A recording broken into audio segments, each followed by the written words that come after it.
नहमदुहु व नुसल्ली अला रसूलिहिल करीम अम्मा बाद फ़अऊज़ु बिल्लाहि मिनश शैतानिर रजीम बिस्मिल्लाहिर रहमानिर रहीम रब्बि इश्रह ली सदरी व यस्सिर ली अमरी वहलुल उक़दतम मिन लिसानी यफ़क़हू क़ौली रब्बि ज़िदनी इल्मा अल्लाहुम्मा रब्बना ज़िदना इल्मा अल्लाहुम्मा अरिनल हक़्क़ हक़्क़न वरज़ुक़ना इत्तिबाअह व अरिनल बातिला बातिला वरज़ुक़ना इज्तिनाबह आमीन या रब्बल आलमीन। हम मंसूबात सीख रहे थे और मंसूबात की 10 इक़साम है। अल्हम्दुलिल्लाह 5 किस्में हमने पढ़ ली। आज हमारी छठी किस्म है मुस्तस्ना। मुस्तस्ना को समझने के लिए हम एक मिसाल लेते हैं, जैसे कि हम उर्दू में इस्तेमाल करते हैं। मिसाल लेते हैं, जिस सारे लोगों ने खाना खा लिया सिवाय हामिद के। तो सिवा जो होता है ना, सिवा, या हम ये कहें मगर खालिद के अलावा, ठीक है, या फिर या यूं कहें कि सब स्कूल आ गए मगर खालिद नहीं आया। तो जो सिवा या मगर हर्फ यूज होता है, ये जो हुरूफ हैं इनको इस्तिस्ना कहेंगे। और अरबी जुबान में इसकी जगह पे एक ही हर्फ इस्तेमाल होता है, उसे कहते हैं इल्ला। इल्ला, ठीक है। तो इल्ला के बाद आने वाला जो इसम है वो मुस्तस्ना कहलाता है। और मुस्तस्ना की अमूमन हालत जो होती है वो नस्बी होती है। मंसूबात पढ़ रहे हैं तो फिर ज़ाहिर बात है हमने हालत नस्ब को देखने के कहाँ कहाँ पे वो इस्तेमाल होती है। मिसाल लेते हैं, जाअत तुल्लाबु कुल्लुहुम, तमाम जो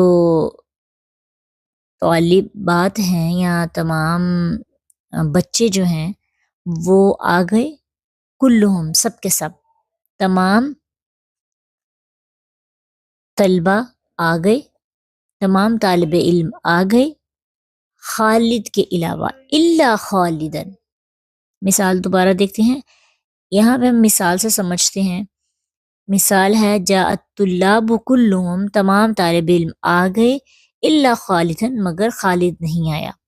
तो इल्ला खालिदुन यूज नहीं होगा, इल्ला खालिदन इस्तेमाल होगा।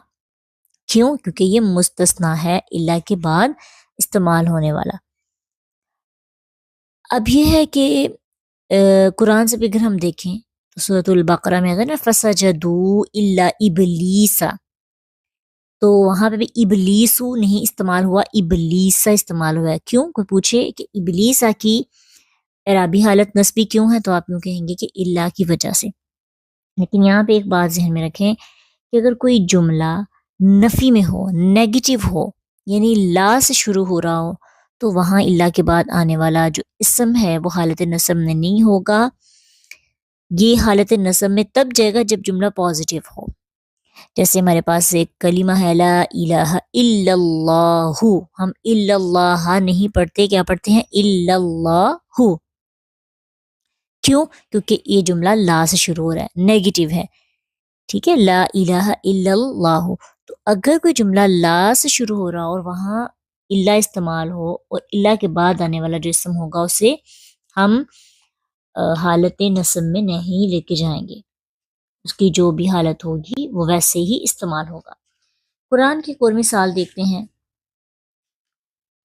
ला यज़कुरून अल्लाह इल्ला क़लीला, सूरत निसा में है कि नहीं याद करते वो अल्लाह को मगर थोड़े। तो कलीला की जो हालत है वो क्या है?